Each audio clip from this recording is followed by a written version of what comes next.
रसाळ so हा कापा सगळ्यात मोठा फणस, ज्या झाडावरती कोणी चढायचं धाडस करत नाही, तिथे आम्ही सगळी पोरं चढलेलो आहोत. आणि रान माणूस मिस्टर किशोरदादा यांच्या साहाय्याने आणि आपला रान माणूस दुसरा मिस्टर पप्या यांच्या साहाय्याने हा फणस काढलेला आहे. खूप जड आहे, खूप जड आहे. सो त्यांनी पकडलेलं आहे, अजून जिम्नॅस्टिक बॉडी आहे त्यांची. सो चालू आहे. वरतून कोणतरी चोरी करण्याचा प्रयत्न करतोय फणस. मिस्टर जितेश चोरी करतात फणस. असं आहे की हा फणस अजूनपर्यंत कोणीच खाल्लेला नाही, म्हणजे तोंडवळकरांपैकी किंवा कोणी आलेल्यापैकी. कारण ह्या फणसावर कोणी चढलेलं नाही आणि पाडलेलंही नाही.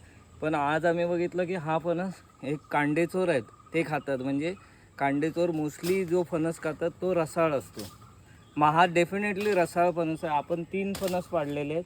एक तिथे आहे खाली, एक इकडे आहे आणि एक माझ्या हातात आहे. म्हणजे प्रेडिक्ट करा बोल कोणचा फणस असेल. सो तुम्ही प्रेडिक्ट करा हा कुठला फणस असेल, काय असेल. किती मोठा आहे पण. त्या फणसाचे गरे तुम्हाला आम्ही दाखवणार आहोत.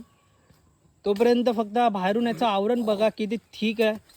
मुंबईला पण न भेटणारा फणस इथे आम्हाला मिळाला आहे. कांडेचोर. आता फणसाला सोडण्यात येत आहे, कारण आम्ही झाडावरून काढलेली वस्तू घेत नाही, परत सोडून देतो. जसं माशाला आम्ही बघून सोडून देतो परत डॉल्फिनला, तसं याला सोडलेलं आहे.